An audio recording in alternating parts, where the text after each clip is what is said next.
Accent Radio. Accent Radio. Accent Radio. Accent Radio. Salut à tous et bienvenue sur Accent Radio. Je suis très heureux d'être avec vous. C'est Flo, c'est Live Zone aujourd'hui. On va aborder la thématique du sujet OVNI. Mais on va aborder cette thématique pas avec n'importe qui. On va l'aborder avec monsieur Pascal Fechner. Bonjour Pascal. Salut Flo, salut à tous les auditeurs. Comment ça va ? Bah écoute, ça va, hein. C'est vrai qu'on a eu des semaines chargées là quand même dernièrement. Hein. Ouais, non mais là j'imagine, hein, vous n'avez pas chômé. Ouais. Pascal, tu es le directeur de Maybe Planet, tu es aussi le rédacteur en chef. Effectivement, tu n'as pas chômé ces jours-ci, l'actualité a été plutôt costaud ces derniers temps. On va parler ensemble de ce fameux rapport, le rapport UAP. Effectivement, pour les personnes qui nous écoutent, l'actualité des ovnis a été quand même assez dense ces derniers jours. Pas mal de reportages à la télévision, alors plus ou moins bien abordés, mais peu d'infos tout de même dans ces reportages. Et ce rapport qui vient du Pentagone a été publié. Mais pour en savoir plus, Pascal, est-ce que tu peux nous parler de ce rapport ? Est-ce que tu peux nous parler de la genèse de ce rapport ? Oui, alors il faut bien comprendre parce que c'est vrai qu'on a pu lire dans les journaux grand public ou même sur les chaînes télé que ce rapport avait été apporté par le Pentagone. Dans le sens où le Pentagone avait décidé de mettre un petit peu de clarté sur ce phénomène qu'on appelle OVNI ou UAP maintenant, puisque avant c'était UFO, maintenant c'est UAP. UAP. C'est un petit peu comme quand on a fait OVNI et PAN en France, c'est-à-dire on est passé des objets volants non identifiés aux phénomènes aériens non identifiés. Bon, là ils ont un petit peu ils utilisent un petit peu le même truc sémantique. Ouais. C'est pas tout à fait comme ça que ça s'est passé. Il faut savoir que ce rapport, c'est le fruit quand même de plus de 3 ans d'efforts, de pressing, de pression, essentiellement d'un groupe qui s'appelle To The Star Academy.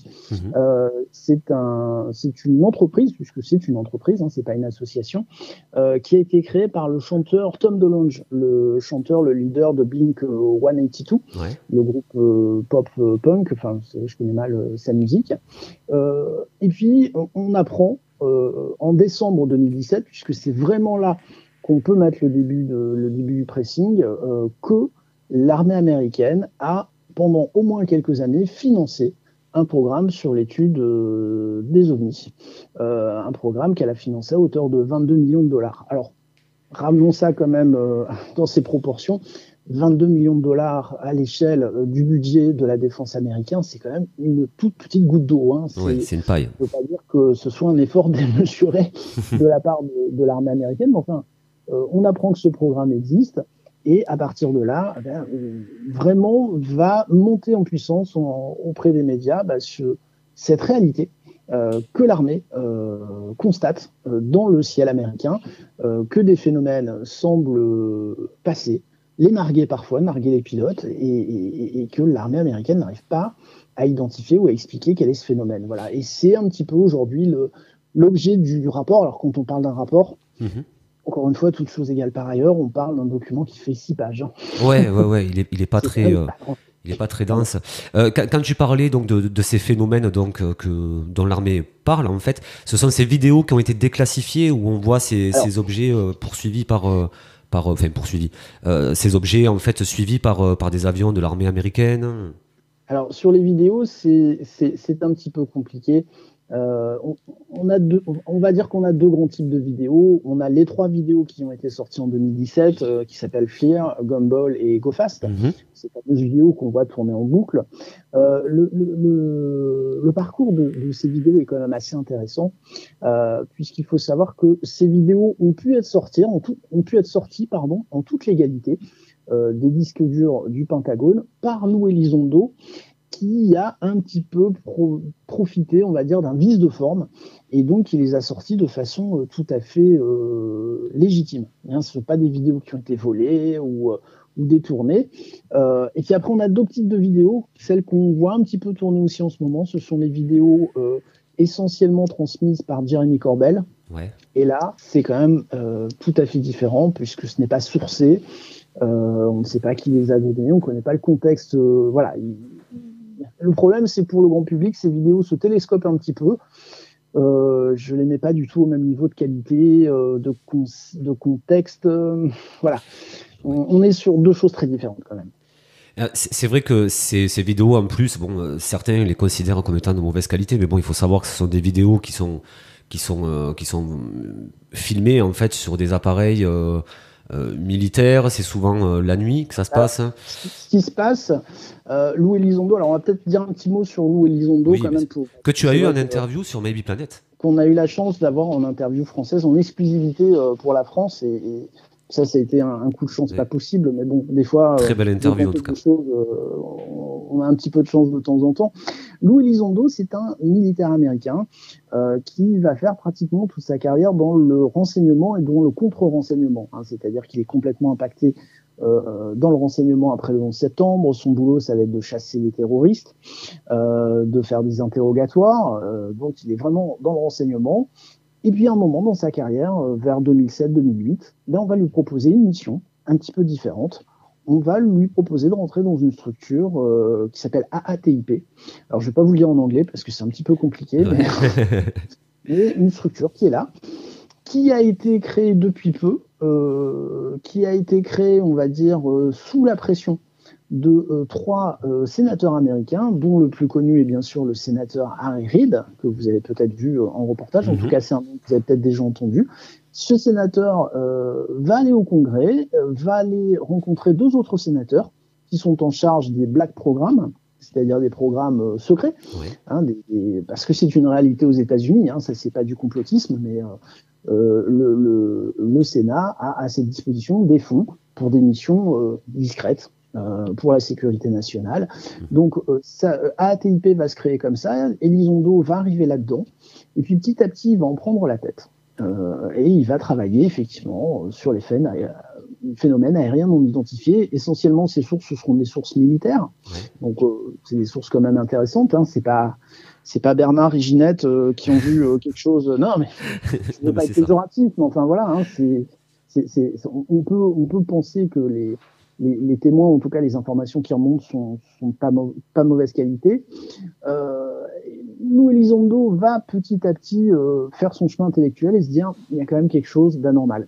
Ça semble aller vite, ça semble aller contre les lois de la physique. Bon, il va petit à petit se persuader que là, on a des phénomènes qui ne sont pas normaux. Mais surtout, ce qui va créer une grande frustration chez Lou Elizondo, c'est qu'il ne va pas réussir à faire remonter l'information auprès de la hiérarchie. Ouais, il va y avoir des blocages.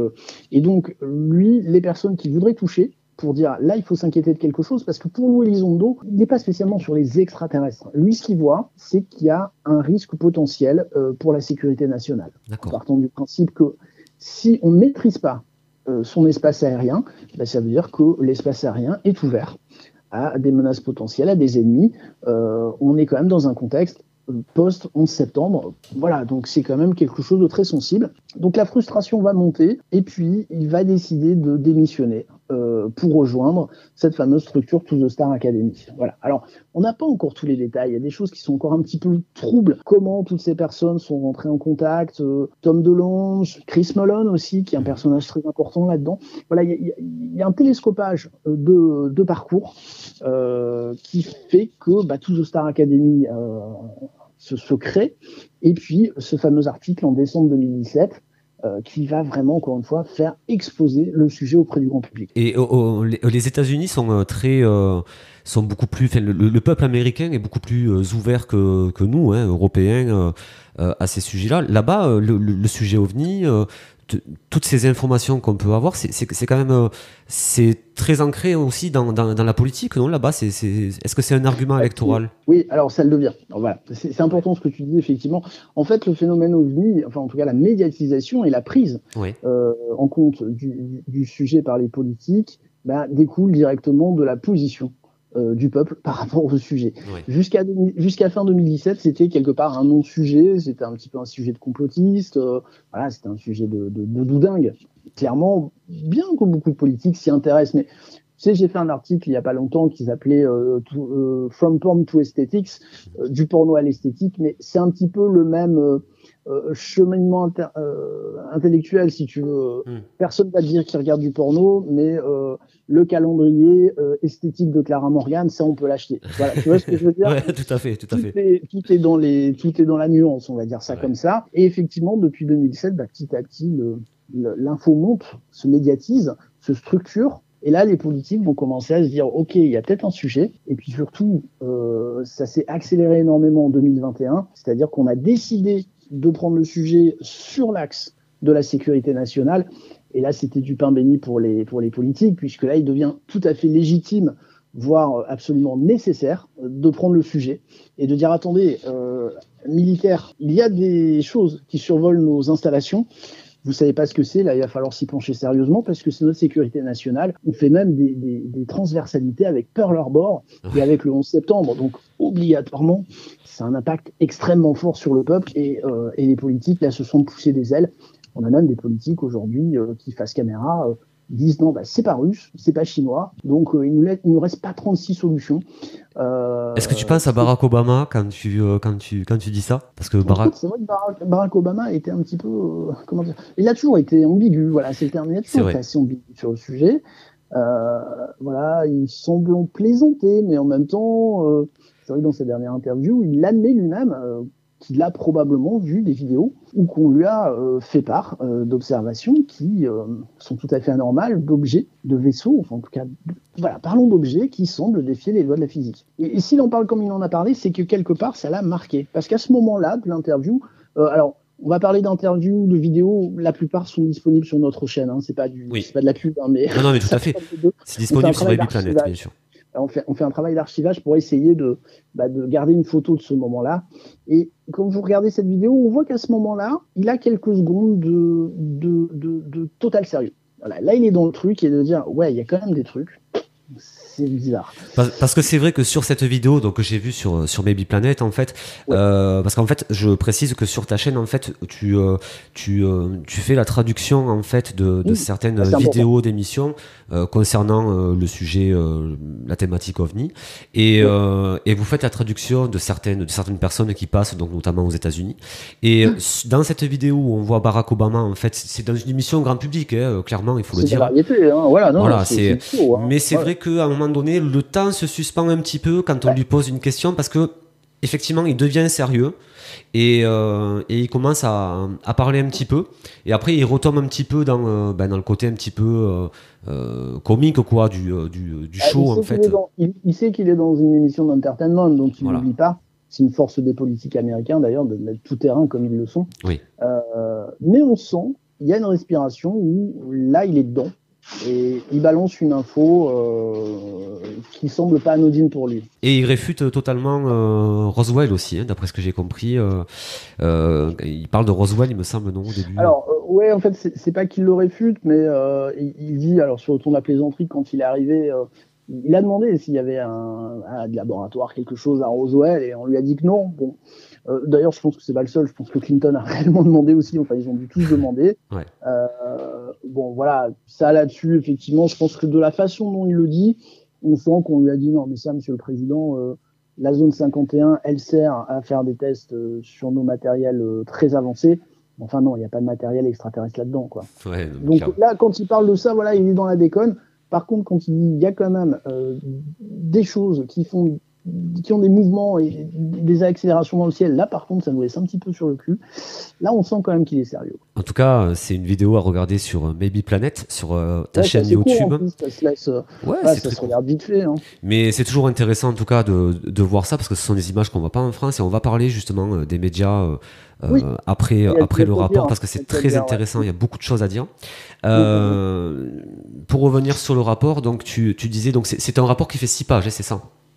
C'est ça en fait, hein. On parle alors très précisément pour dire les choses. Le rapport est fait en 2 parties, puisqu'il y a un rapport non classifié qui est destiné au grand public, donc qui a été publié dès vendredi, et il y a un rapport classifié qui est cette fois-ci réservé aux sénateurs. Et ce rapport classifié, donc avec des informations secret défense, doit faire à peu près 70 pages. Donc là, on peut penser que il y a un peu plus de choses dedans. Certains sénateurs auraient dit qu'il est quand même assez impressionnant. Voilà. Donc nous, on a vraiment la portion vraiment la plus légère du rapport, et c'est presque un exercice obligatoire, mais voilà, on peut pas se contenter de ça aujourd'hui, quoi.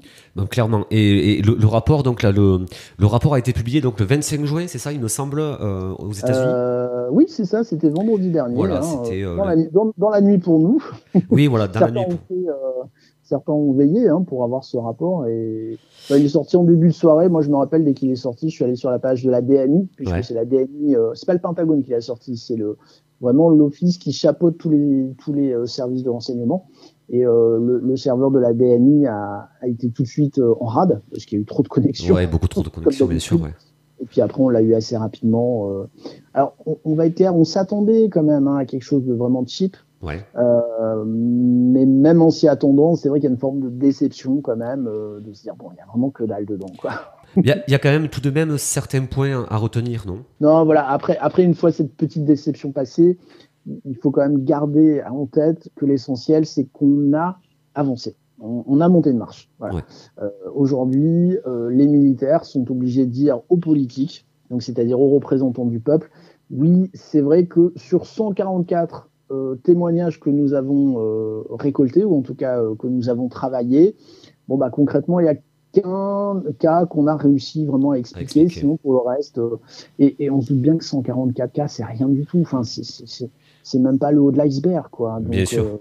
Quoi qu'il en soit, dans le rapport, ça fait quand même 143 cas restants, donc c'est énorme.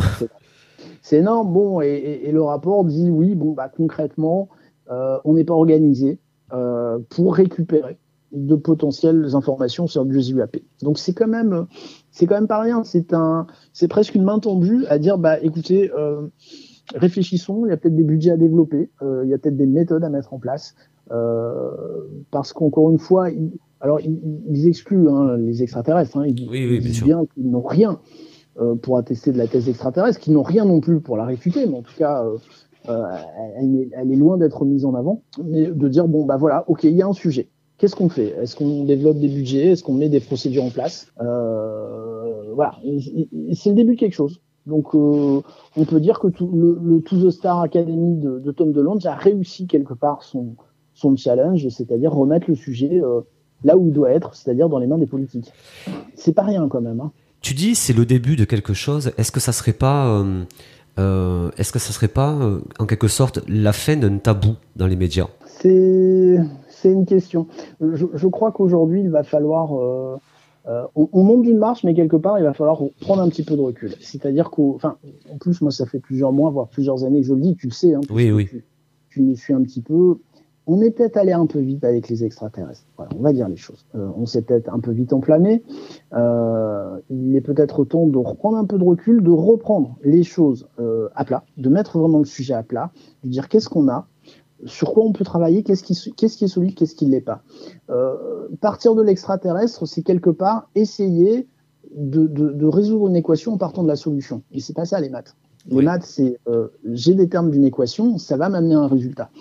Aujourd'hui, moi, le reproche que je fais à l'ufologie, c'est que trop souvent, elle part d'un résultat qu'elle attend, qu'elle souhaite, et à partir de ce résultat qu'elle souhaite, elle va traficoter les termes de l'équation pour que ça corresponde à son résultat. C'est pas ça la science, c'est pas ça les maths, quoi.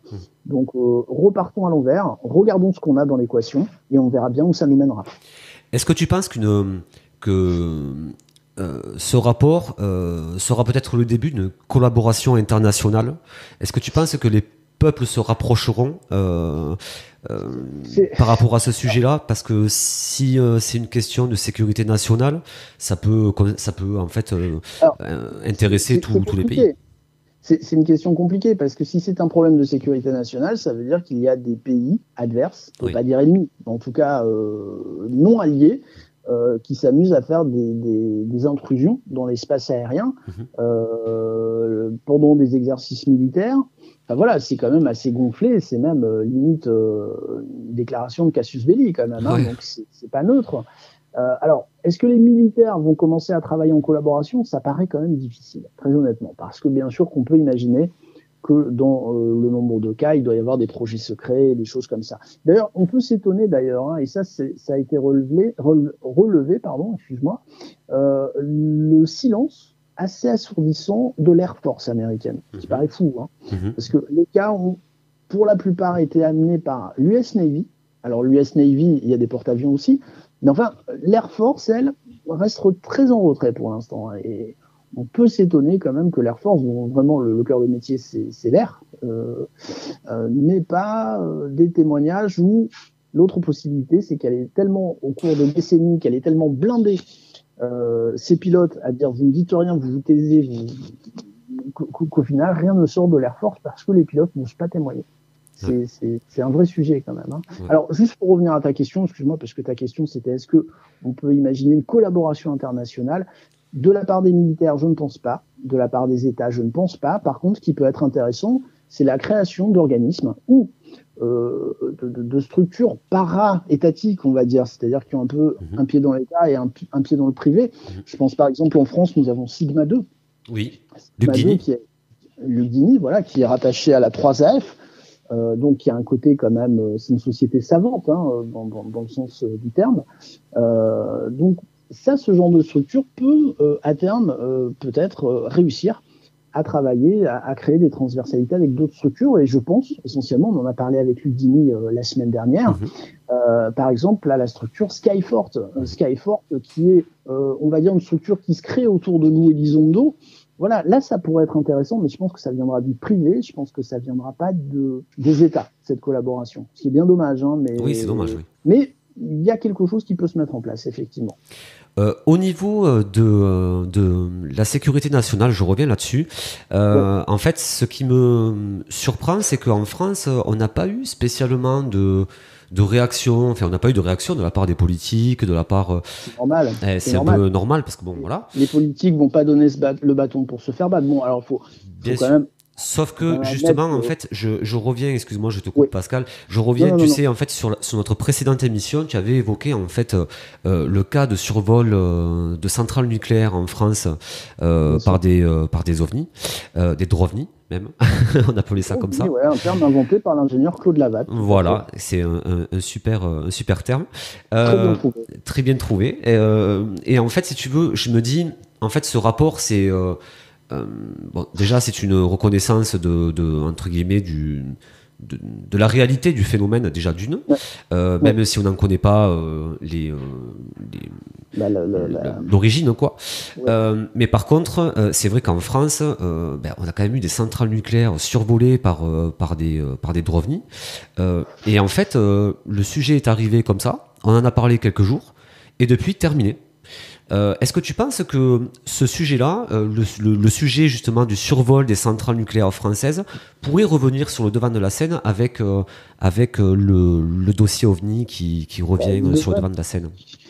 Il devrait, puisqu'encore une fois, on a l'impression que ce problème de sécurité nationale est un problème américano-américain. Rien n'est plus faux. Les Chinois ont récemment déclaré qu'eux aussi avaient apparemment des problématiques d'intrusion dans leur espace aérien. J'ai oublié de le dire tout à l'heure, mais rappelons-le parce que c'est important.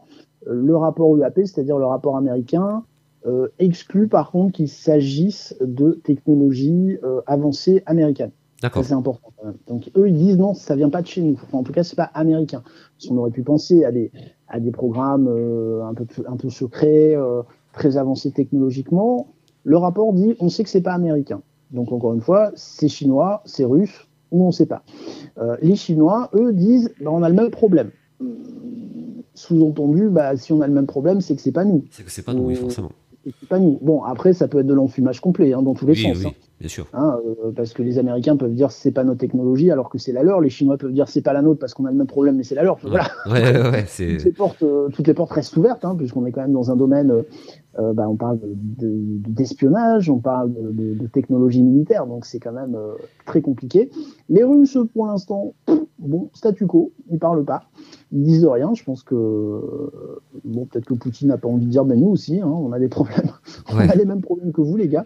Bon, Et puis quelque part de pas parler, bah, ça peut laisser entendre, ah bah nous on sait ce que c'est parce que ça vient de chez nous, on est les plus forts. Voilà, donc y a des jeux d'influence là-dedans, mais on a un problème en France aussi quand même. Hein. Ça, je Complètement. dis, on a eu, voilà, et quand une centrale nucléaire est survolée, alors quand on dit centrale nucléaire, c'est aussi site militaire nucléaire, hein, parce que nous avons en Bretagne la base de l'île Longue qui héberge les sous-marins nucléaires français. Cette base-là a aussi été survolée. Le sont-elles encore? Bah, le problème, c'est que c'est très compliqué d'avoir les informations, bien entendu. Hein. Et comme tu le soulignais, il y a eu cette vague 2014-2015 qui a été un petit peu médiatisée, puis c'est tombé comme un soufflet. Mais on est toujours dans le même problème. Si le peuple ne s'empare pas d'une question et ne pousse pas ses politiques à demander des comptes, bah quelque part, ça tombe assez vite en désuétude. Et on a ce risque-là qui est quand même patent pour ce rapport. Hein. C'est-à-dire que si les politiques ne poussent pas, il ne se passera rien. Hein. Il y aura un autre problème sociétal qui poussera et on n'en parlera plus. Et juste pour revenir à ça, les politiques français aujourd'hui n'ont aucun intérêt à mettre le doigt dans le dossier. Parce que ça voudrait dire, bah, écoutez, ouais, il y a des choses qui se passent, on n'arrive pas bien à vous protéger. Voilà, donc dans le contexte actuel très compliqué, gilets jaunes, Covid, les politiques, quand on voit le taux d'abstention qu'on a eu aux élections, bon, on voit bien aujourd'hui que les politiques n'ont pas la cote et que la dernière chose qu'ils souhaitent, c'est passer pour des incompétents, enfin un peu plus incompétents qu'ils le sont encore, par rapport à des problèmes d'objets qui volent et qu'on ne maîtrise pas. Bon, en tout cas, c'est quand même un sujet majeur. C'est dommage que le gouvernement ne s'intéresse pas plus à ça. Ou comme tu dis, c'est vrai que c'est le peuple aussi qui. Mais les politiques sont très simples à comprendre. Si on en parlait tout à l'heure, s'il y a un enjeu électoral intéressant pour eux, ils y vont. Là, encore une fois, il faut voir que pas mal de politiques américains se mettent dans la partie parce qu'ils ont bien compris que le peuple va peut-être les soutenir. S'ils disent oui, mais il y a un problème de sécurité nationale, c'est pas normal, élisez-moi. Et vous saurez toute la vérité, c'est un vrai argument, s'il ne tiendrait pas. Voilà, c'est un politique, il n'y a rien de plus simple, je dirais, que de comprendre un politique. Voilà. Est-ce que le sujet peut me faire réélire? Est-ce que le sujet peut me faire perdre mon siège? À partir de là, vous avez tout compris. Mais on va peut-être... Alors, je ne sais pas si tu voulais qu'on aborde tout de suite, mais ce qui fait bouger les politiques, c'est quoi aussi? C'est les médias. C'est les médias, exactement. Médias, voilà, qui sont très sensibles, justement, à l'opinion publique et qui vont un petit peu dans le sens du vent aussi. Hein. Tout à fait. Et justement, Pascal, comment tu expliques que l'information en France, elle soit... on a l'impression qu'elle arrive par paquet, tu vois. En fait, moi, je suis Maybe Planet, donc je suis au courant de beaucoup de choses. Mais c'est vrai que jusqu'à... Trop de choses, ne le dis pas trop. Tu risques des ennuis. Tu risques rien. Mais flash lueur de temps en temps. Mais quand même, il faut dire quand même ce qui est. Je trouve qu'il y a vraiment un laps de temps qui s'écoule qui est assez long entre le moment où on a l'info. Par divers médias, alors souvent pas forcément des grands médias mainstream, mais des médias étrangers ou des chaînes YouTube. Et ensuite, l'info arrive en France et les grands médias en fait sortent l'info tous au même moment. Alors avec une façon parfois un petit peu différente de la traiter, mais comment t'expliques en fait cette façon de procéder au niveau de l'information en France? En fait, les choses sont extrêmement simples, mais en même temps extrêmement effarantes. Bon, je crois qu'avant de parler de médias, il y a deux types de médias en France. Il y a la presse régionale, la presse locale, bon, très bien, qui fonctionne en fonction des actualités locales, pardon. Et d'ailleurs, en France, dans nos journaux locaux, régionaux, il n'est pas rare qu'un article sorte sur une observation que quelqu'un a pu faire. C'est pas la presse régionale n'est pas fermée à faire des articles. Je dirais bien au contraire, puisque les journaux régionaux ont bien compris que c'est un sujet qui fait vendre. Ça, ils l'ont bien intégré. Ça fait cliquer, ça fait vendre, voilà. Donc, quand de temps en temps ils peuvent faire un article, ils le font. Ils s'en privent pas, bien au contraire. Et puis après, il y a la presse nationale. Presse nationale, grands titres, journaux essentiellement. Et en fait, j'ai compris assez récemment que ces journaux ne fonctionnent qu'à la dépêche AFP. C'est aussi simple que ça. Et c'est factuel, hein, ce que je dis. Hein.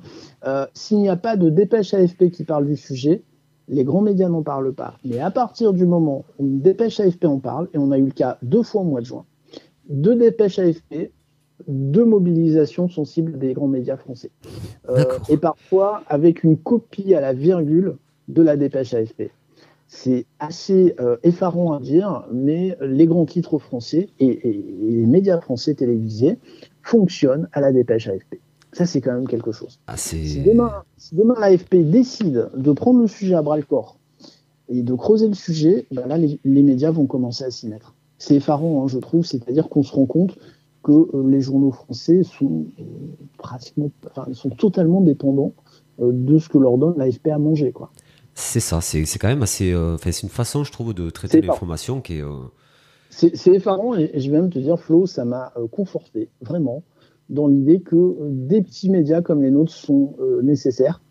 On n'a pas vocation à devenir nationaux, c'est pas ce qu'on veut, mais on a besoin de petites structures un peu plus spécialisées qui vont chercher les infos ailleurs, qui vont faire des recoupements, qui vont essayer de proposer de l'info sourcée toujours, plus qualité possible.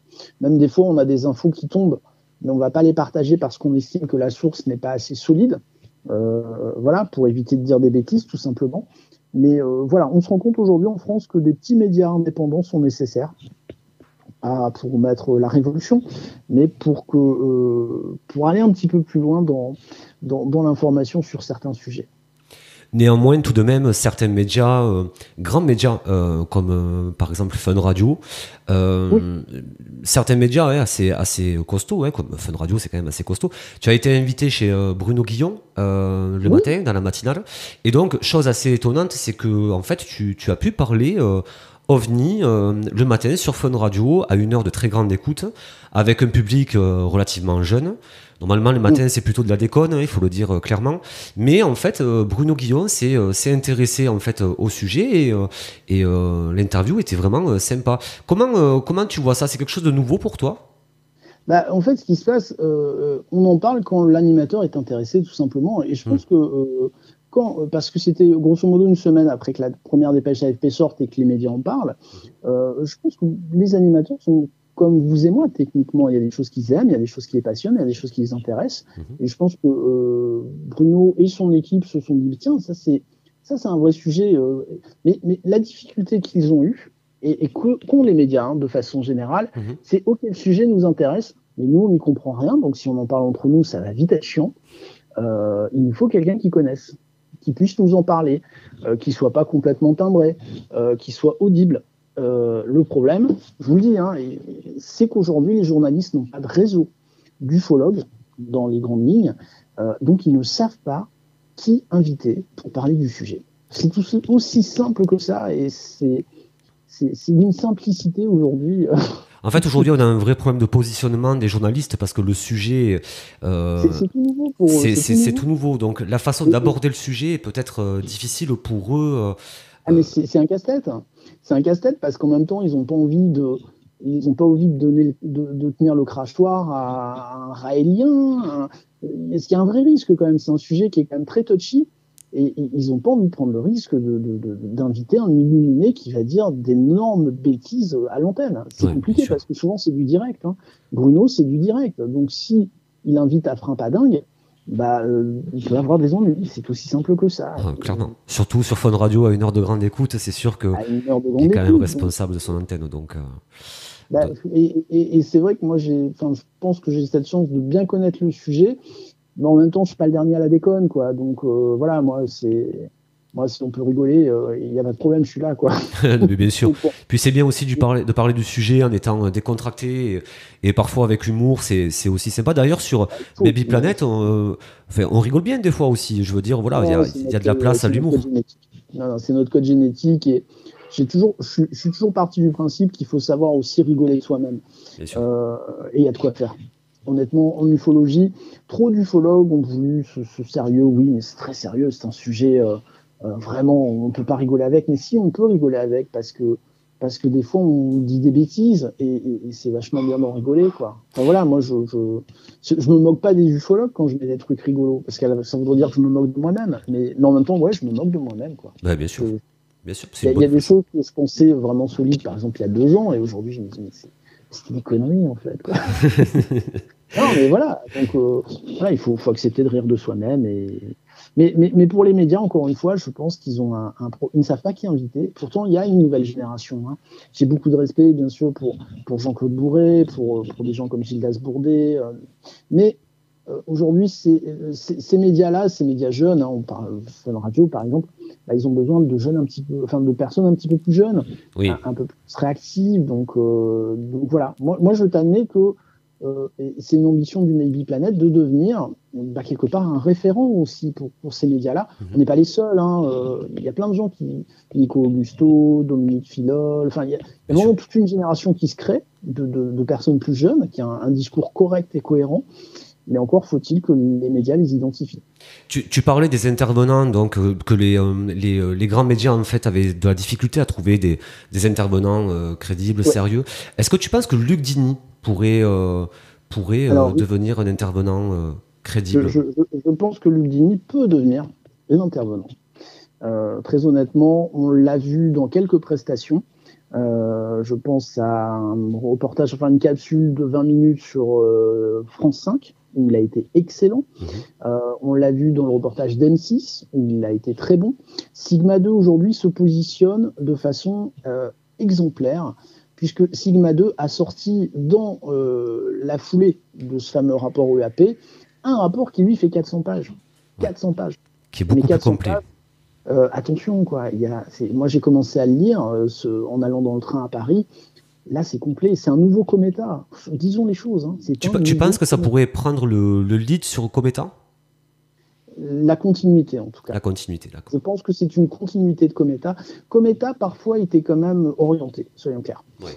Cometa disait clairement les États-Unis ont des vaisseaux, ont des soucoupes. Des fois, honnêtement, moi, à la lecture de Cometa, je disais, ouais, mais ça, on peut pas le dire quand même.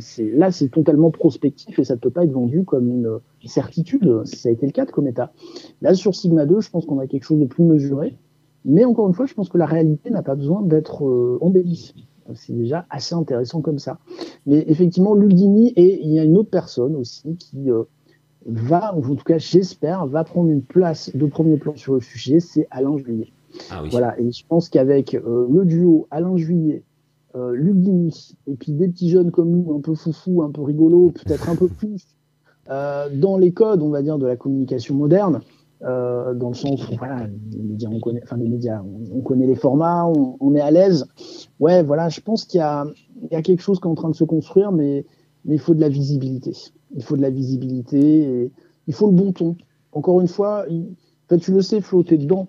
Les médias, ils ont besoin de gens décontractés qui savent sortir une vanne, mais qui en même temps peuvent sortir un peu du fond. Ouais. C'est ça aujourd'hui dont on a besoin. C'est pas de gars qui arrivent, excuse-moi du terme, mais un balai dans le cul en disant ils sont là, c'est très dangereux, il faut que nous fassions quelque chose. Ouais. C'est fini, ça. C'est pas ça dont on a besoin. En tout cas, toi, on peut te suivre sur Maybe Planet, donc ta chaîne YouTube. Il y a un site aussi qui est dispo, c'est www.maybeplanet.com. Alors, tu es le rédacteur en chef, tu as toute une équipe autour de toi. Maybe Planet, c'est intéressant ce que tu dis parce que en fait, on s'est rendu compte que, alors c'est vrai qu'au départ, je pensais constituer une équipe. Ouais. Puis je me suis rendu compte qu'en fait, c'est pas ça le Maybe Planet. Ouais.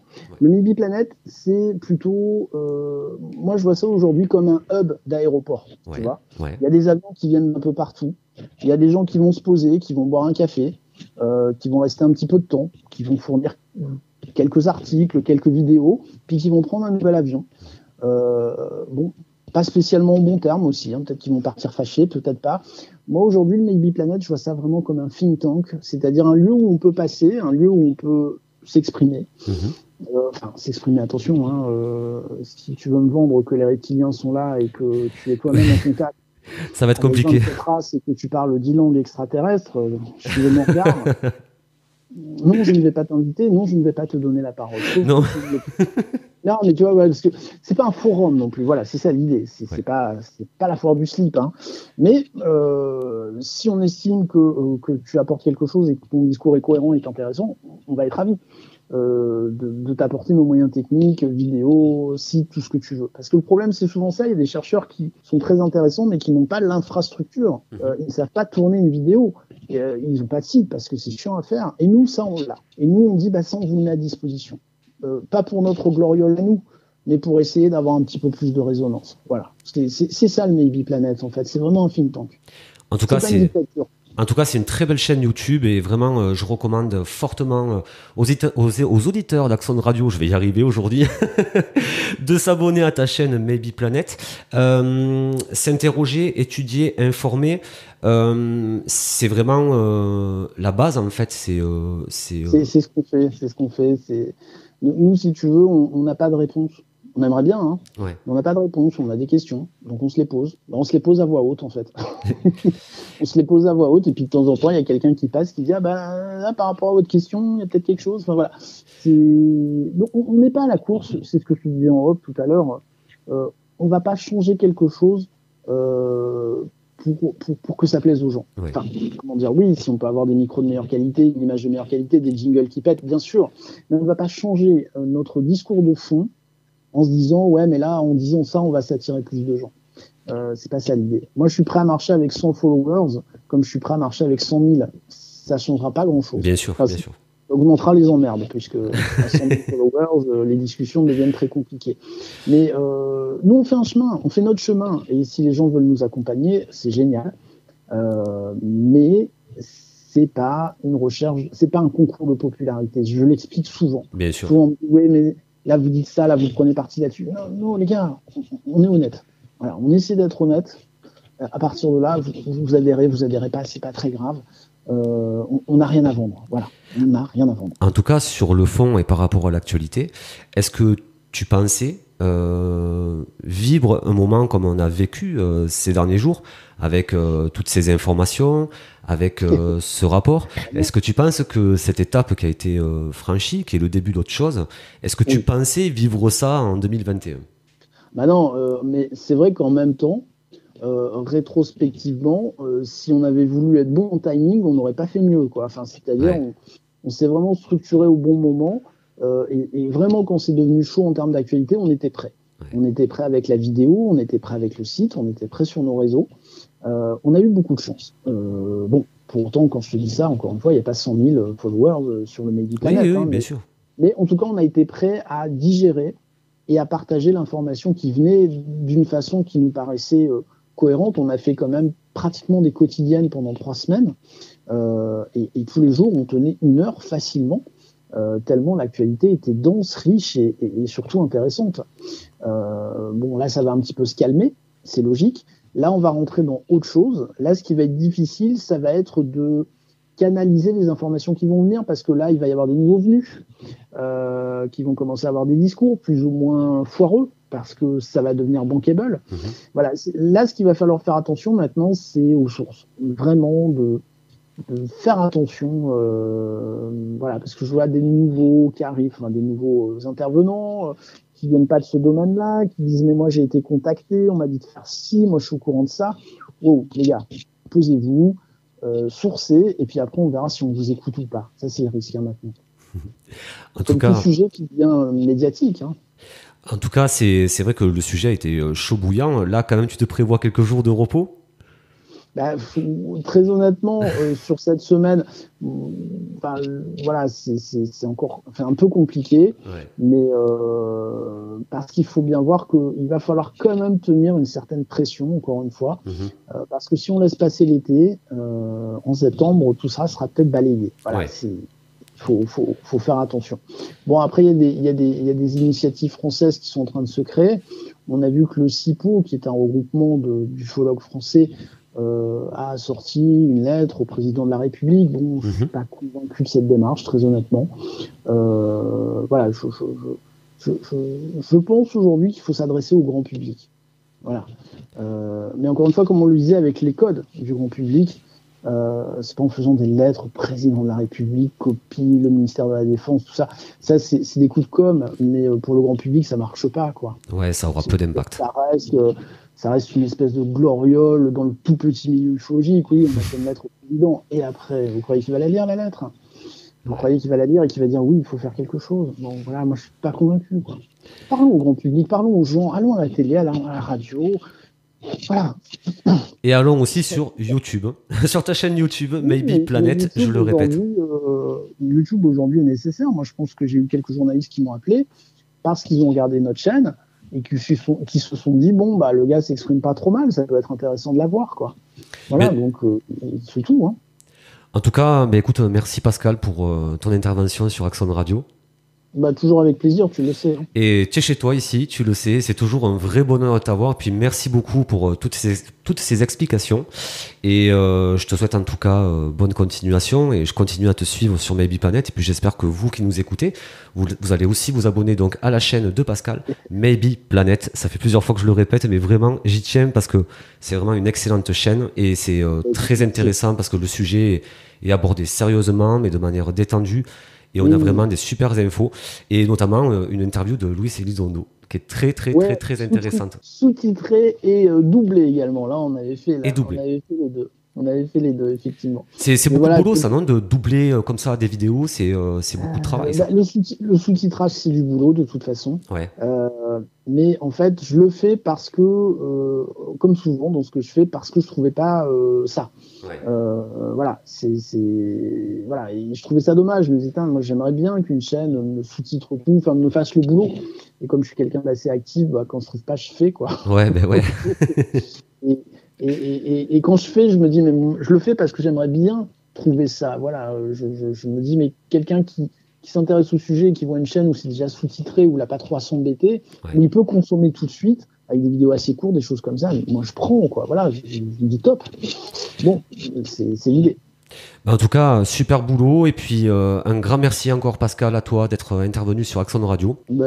Avec grand plaisir, et puis j'espère qu'on aura l'occasion de rediscuter ensemble en fonction des informations qui tomberont. Eh bien écoute, ça sera avec grand plaisir, et puis je te souhaite en tout cas un très bel été, et je vous remercie. Profitons de l'été, hein, voilà, parce qu'on ne sait pas ce qui on sait pas trop ce qui va se passer après, hein.